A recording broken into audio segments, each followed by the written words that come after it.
Hi, I'm Cheryl Brickey of Meadow Mist Designs, and thank you so much for Schneck allowing me to be part of the spring trends. I'd like to introduce my new book, Just One Charm Pack Quilts. This book is perfect to go and use up some of your stash and get them into quilts. Each quilt from the book, and there are 18 of them, uses just one charm pack, one additional fabric, and one background fabric to make the quilt. So you can go and start turning your charm packs into finished quilts. Thank you so much and have a great day. Hi, so I hope that you are ready to take those charm packs that have been aging like fine wine in your stash and get them into some quilts for your friends, family, and yourself. So I am Cheryl Brickey of Meadow Mist Designs, and I'm here to tell you a little bit more about my new book, Just One Charm Pack Quilts, that comes out in late June through Stash Publications. So Just One Charm Pack Quilts is just like the name implies. It takes one charm pack and it combines it with an additional fabric called fabric A in the patterns and a background fabric to go and stretch that charm pack like a hamburger helper to make an entire quilt. So grab all of your old charm packs. This one is a marmalade. I think that this one is probably half a decade old. It's time for it to not sit on your shelf anymore and get it into a real quilt.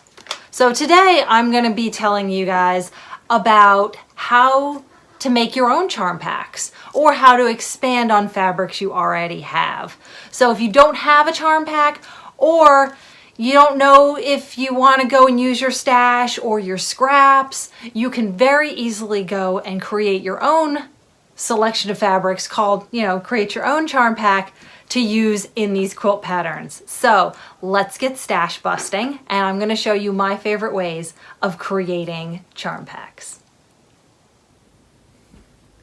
So if you like to make a quilt from the book but you don't have a charm pack, or you have a large stash and you want to use up some of your existing fabrics or scraps, you can very easily create your own charm pack for the quilts in the book. And I'm going to show you that right now. This is one example.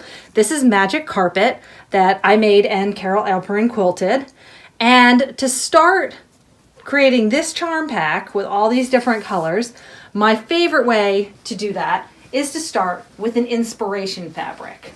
So for this quilt, my inspiration fabric was this Waterfront Park by Violet Craft.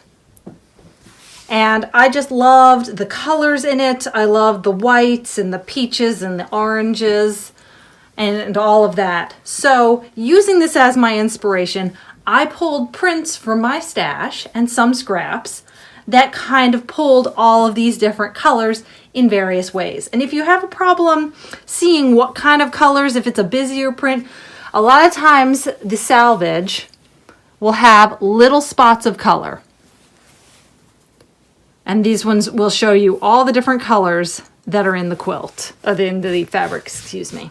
So for this one, I just started pulling fabrics, some solids, some tone on tone. These blender fabrics are wonderful.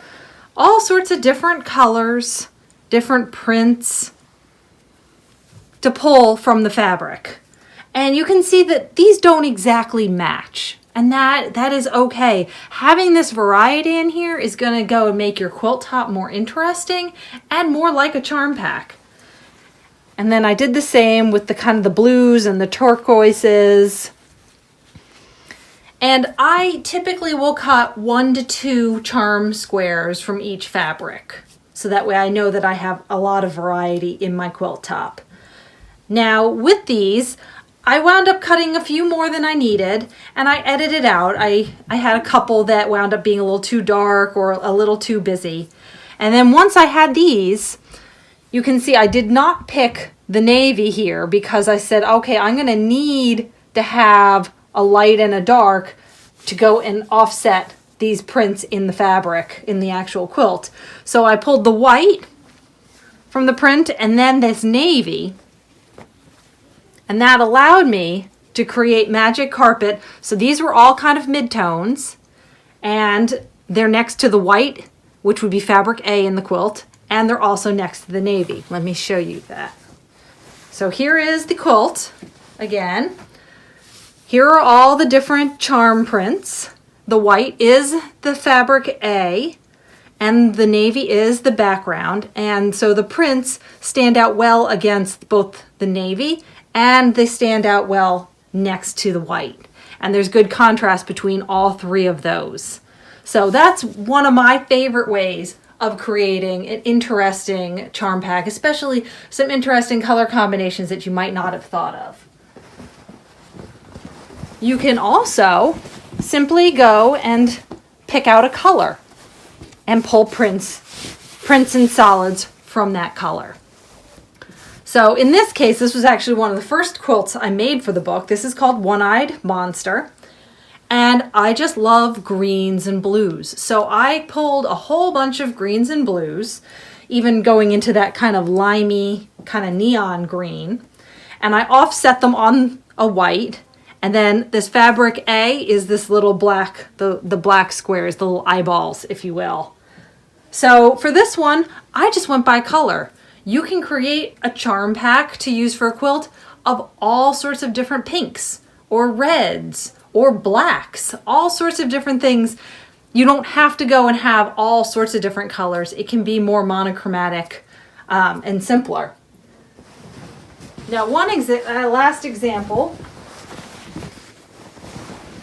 is Cat's Eye. And we looked at this quilt when we were talking about the fabric A and the background. And in this quilt, I started, Valerie made this quilt, but I picked out the fabrics and I started with a number of Maureen Cracknell's fabrics for Art Gallery. I had about 7 or 8 of them, and I loved all the different colors. I didn't have enough variety to put into a quilt. So what I did was I pulled inspiration from that and I built out my charm pack. So for here, Maureen has this beautiful mustard in some of her prints, and so I pulled some mustard.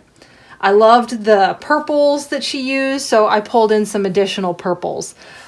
So all other sorts of fabric manufacturers and different things show up in this quilt that I started with about 7 or 8, and I expanded.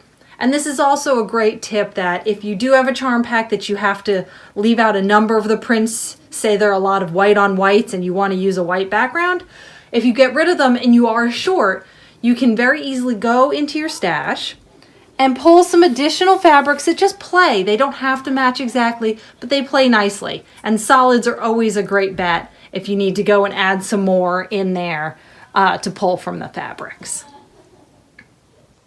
So I hope that you are inspired and looking at your stash a little bit differently, seeing all the different possibilities for color combination inspiration and all of the different fabrics that you can go and use and get them off your shelves and into a quilt. So thank you so much.